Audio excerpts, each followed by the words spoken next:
Can we just give it up one more time for York and thank him for coming out here? You can see why a good deal of the time that York and I hang out on a Zoom call or the times, because the organization that he leads now is based in Pittsburgh, which is close to me, so we occasionally get a chance to grab lunch or he gets to come up for a Lux service. Sometimes it's just me asking him to define things. I'm just like pausing him and asking him like, hey, York, can you help me? Let's circle back around to that. And so I get the opportunity to do that today in front of a group of people, which is exciting to me. We're gonna open it up. If you have questions, if there's questions in the chat, feel free to ask as well, and we'll dive into some of those. We got about 15 minutes to be able to dive into some of that.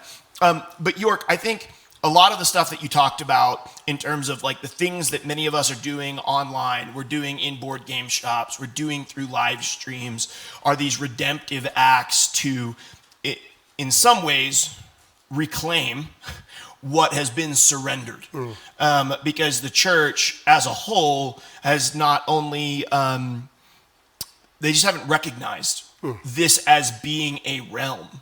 How do we help the church and maybe our own minds shift our thinking from the things that we're using in the internet and the realms that we're in as just being tools to some sort of purpose, another narthex, right? Another fellowship hall. And we can shift those into recognizing them as places worthy of redemptive acts, worthy of the gospel message, where people are actually genuinely interacting and experiencing and receiving transformation? Yeah, it's a great question. So I have a tool shed at my farm, and I have lots of tools. I have a tool for anything you can imagine, right? And so I think that's how we approach the work of our hands, whether we're talking about digital or anything, right? It's all just a means to an end. How do we actually produce ROI, get the accolades or the degree or whatever it is, right? But I would say literally every single part of our lives should and can be an expression of worship. Picking tomatoes from your urban garden in the backyard can actually be a moment of meaning making that's transcendent and beautiful. Let's say you're stuck in a job that you can't really see the meaning for, right? So a lot of people, I love raising money. I've been raising money for 30 years, and I have it's an opportunity for me to disciple donors. And so I had a donor friend said to me once, he said, York, I love making all this money. I love having all these businesses so I can give people like you lots of money so that you can do the real work of the kingdom. And I said, oh, that's a terrible perspective. It means you exist for me, like your job and your function in the earth, like that's terrible. Like, no, your gas station actually has meaning and value, and not simply as a place to do ministry. The actual work of our hands has meaning and value. Even work that doesn't oftentimes bring inner sense of fulfillment. I recently heard a story of a person who the only job that she could get was in the gaming industry. And so she went into the casino, and she's watching people flush their mortgages and their child's college fund down the drain. And she said that basically her job there is to help people not make those decisions. She pulls people aside and says, you want to take a break, you don't have to do this. Like, now that's not in the casino's best interest, but she found a way to actually make meaning and have redemptive purpose in a place that's dark. But I think for most of us, whether you're an accountant or, I have a friend who owns a couple of chemical companies, and he says to me, York, when I discovered that God doesn't just care about the money that my companies make, God even doesn't just care about the paints that I'm making, God cares about the pigments in the paint, it changed my whole way of thinking. And he went on to be very successful because of that small different change.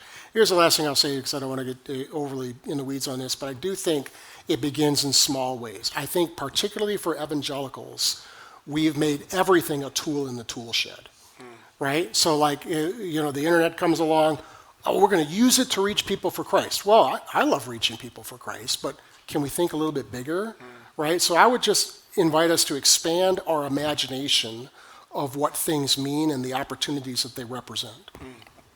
And that is like, as someone who grew up in an evangelical church and someone who grew up as part of the Frozen Chosen as a Presbyterian, the idea that things could have purpose beyond getting somebody saved, and that God has intention and cares about something other than punching a card to heaven. There's like portions of you as a Christian, especially if you grew up inside the churches that I did, that just sort of squirms, right? It moves a bit, and it's like, there's so much in me that's uncomfortable because it doesn't fit within the parameters of what I've understood is the entire purpose and intention of me being a Christian, which the world as a whole has largely rejected, by the way. The sort of evangelical, belt notches of just getting as many people converted as I possibly can, and that's the only purpose for anything that I do. So let's recreate Christian versions of everything that's out there, because that's the only way to redeem things, and that's the only way to really give it purpose is if it has a fish on it. There's something far more beautiful to look at in the world around us, and to see something far more beautiful from the work of our hands, I think is really cool, including what many of us are doing in digital space. Does anybody have a question for York that you want to ask? Yeah. Okay, so I'm going to reiterate that, and I'm going to try to sum it up. So the question here was, as the church, or as leaders inside the church, people who are leading faith, the emerging generations with increasing amounts trust the answers given by artificial intelligence more than the answers given by a church, right? This continues to go. When someone's having a problem right now, they don't think of the church as part of the solution. They consistently now think of the church as part of the problem. So they don't trust the church, but they are trusting this form of intelligence that York talked about. How do we guard that, especially considering the fact that many of the years of church history and theology are contained within physical volumes and are not digitized, and artificial intelligence isn't trained on it? Yeah. Well, first, we are at an arms race, I think. And I think traditional search is just going to go away. I think AI will be everything. And so there are people, very thoughtful people, who are working on agents that do actually pull from a limited data set that would reflect the evangelical tradition or the Catholic tradition. Those agents are coming. Now, whether or not you can feature those agents in a way that will be dominant in culture so people get the right engagement from an agent rather than the wrong engagement, that's going to be the work of the church. And that's always the case. If you look at FM radio, if I turn on my FM radio, I got 53 choices of these other things, and I got 3 Christian channels, 2 of which are terrible, and 1 is pretty good between the hours of 1 and 3. And if you're that one, we're open to sponsorships. So yeah, go ahead. Yeah, but I do think this is part of the problem that we have to solve for, right? So like as Christian thinkers, like how do we actually lead in a way that actually sets us up for a win here? Now I'm an active user of multiple AIs, and I can actually get ChatGPT, for instance, to spar with me as if it's Stanley Hauerwas, giving it the right amount of data, putting in the PDFs, and I can actually get it to mimic my behavior nearly 100%. But what you're talking about is really like the open, the seeker who wants some data, and I think what we have today is pretty good, but it's not what we want. We want to put biblical facts that are tried, tested, that reflect the evangelical tradition in front of seekers so they get the right guidance. The other thing that I'll say is at the Vegas show, I met a number of Christians who are actually working on not their own models, but things that will live on top of other models that will be like basically in onboarding for a discipleship relationship. I think that could be awesome when 90-something% of Christians in the church have never been discipled by another person. Could we actually onboard that discipleship, normalize that behavior through an AI? I think that's coming. I think that's beautiful. I think that's cool. Again, if it's based on the right data. I think it's inevitable. So it's not whether or not these things are going to go this way. They are going to go this way. They are already going this way. How are we actually going to be leaders in this conversation? Yeah, appreciate that. I love that idea that just being like, yeah, it's going to happen. Yeah. Whether we like it or not. And so the question is not, do you like it? The question is, what are you going to do with the fact that it's happening? Right. Yeah. You have a question? So, yeah, the question was, is there a way to sort of guard against large learning models really generating things that aren't true, we don't want to have generated? Is there like a poison pill in there, right, that other artists might have so that artificial intelligence can't train on their art and enable them to, keep some level of ownership over the things that they create? Can we do the same for theological truth in some way? Yeah. Well, there's smarter people in the room around this question than I am, but I'm not a technician in the field. But I will say that your question is a question that people are asking regardless of their faith background. If people with no faith are asking these very same questions. How do we actually guard what's essentially human?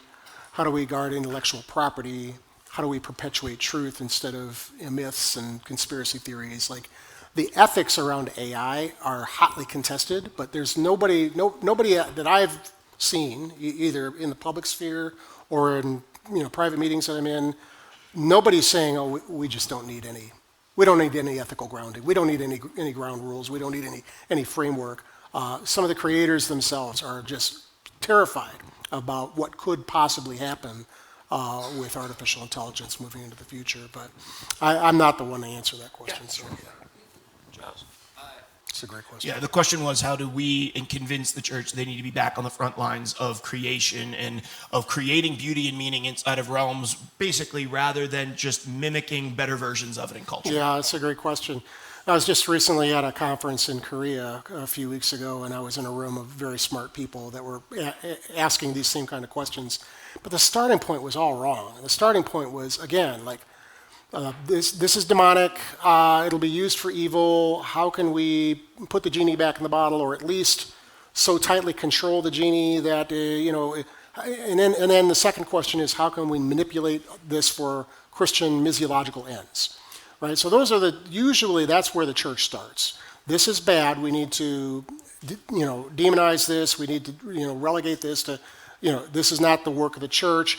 Every generation has had this same. You think about the Christian rock, half the church thought that was demonic, right? So, like, I think that there are going to be the movable middle, people who you can actually win, and then there are going to be the people that are never going to, they're going to see this as a net evil. During that Vegas time in the room, there was one guy who was a very strong Christian. He says, this is just the Antichrist, and if it's not the Antichrist, it's going to become the Antichrist, and how can we as Christians support this, and we need to denounce this? And I'm like, well, good luck with that, buddy, because that's just not going to work, right? But my basic answer to you would be we need to build something more compelling and more beautiful. So I keep on referencing the word beauty. I think that actually beauty should be the controlling theological lens that we approach everything with, right? So when we're talking about gender, when we're talking about justice, when we're talking about artificial intelligence, can we actually build something that isn't just solving a problem? Solving problems is good and it's fun, but if we can actually create something that's beautiful, that creates human flourishing, that will win all day long. That will win the argument and win over hearts and minds of Christians and non-Christians all day long. So. We'll take one more back here. Yeah. You seem like you understand that question better than I do. Yeah. You want to reword that, and then you want to reword it, and then answer it. Yeah. So the question really revolves around poison fruit. So, like, if the data is protected, if it's IP that belongs to someone that's been, the product of hard work, maybe it's research or whatever, does the ends justify the means? Are we normalizing? Utilizing and maybe even exploiting people's hard work over time to produce these large language models. I think that's unavoidable and inevitable, and it is happening. You look at what ChatGPT and other LLMs that are relying on what was perceived as IP from news agencies and those kinds of things is now dumped into their model. There are lawsuits. All of that will play out. Now, if we're in the room, we can have a different conversation. If God's people aren't in these spaces, right? So there isn't a single sector in society where Christians shouldn't say that belongs to Jesus. Like, every single sector belongs to Jesus Christ. There are thoughtful women and men who are deep into this industry that are doing some of the very best work in the world, and they are there as salt and light, asking and answering these questions about how do we do this in a way that doesn't exploit people, that doesn't actually just use the hard work of people to accomplish perfecting our model, right? If God's people aren't there, then it's all going to happen anyways, but if God's people aren't there, it's going to be far worse, and the questions won't even be asked to begin with. So my challenge is to see whatever entree you have, whatever tech space you have, whatever room that you're in, you are there with that apostolic mantle. You are there with the Spirit of God, and you are there to actually represent the principles of the kingdom, like loving your neighbor through responsible stewardship of IP. I'm going to share one quick thing because I think it's adjacent to the question that you asked now that York answered it. I do understand better. Because this was something that when artificial intelligence was first coming out and it was emerging, was something that was super interesting to me. And I was consuming basically every YouTube video that I could. And one of the connections that just resonated with me so much as a millennial was Napster. His basic comment was Napster completely and utterly changed the way that we engaged with and we consume music. There was a time when we bought albums and we purchased music and we would go, and then when Napster came along, we stole all the music, right? We stole all the music and then we stole a whole bunch of other stuff and we found a way to operate and push it around. And then humanity came in and eventually put boundaries and sued Napster out of existence. And now we all use Apple Music and Spotify. And the premise is the same, right? But we learned how to support human flourishing, even in new technology. And today, we live in Napster. We live in a lot of stuff being stolen, no one sued out of existence, and not being sure what the true impacts this is going to have on the lived human experience. But our lived human experience around music is completely transformed now. I do not have an iPod even. I stream all music when I'm at the gym straight through my ears through Bluetooth that I play streaming because I pay $9 a month to Apple to be able to listen to whatever the heck I want. I will never buy another album again. And there will be ways that our lives are changed by artificial intelligence. Yeah, that's right. It's not like, but exactly what the parameters are going to be on that and when will humanity come in and continue to craft it to give it redemptive purpose, even secular humanity comes in to help give redemptive purpose because all knee will bow and all tongue will confess that Jesus is Lord one day.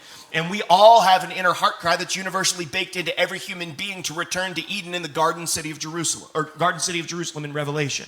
And because we all have that baked into us, it's really cool to watch as humanity engages in new technology and watch as it shapes and changes. And do people end up hurt? Yeah, people always end up hurt in new and in innovative eras. But we get the chance to actually live in one and help shape one, which is a really cool and unique era to be in. That we get to watch how intelligence, artificial intelligence, or learning models will shape our lived experiences as human beings. And will that look probably more contained in a handful of years? Yeah, it likely will. But I'm really excited to see and really grateful to have York be there as a thought leader who's willing to come and share with us. Can we give York one more round of applause and just say thank you, York. Appreciate you.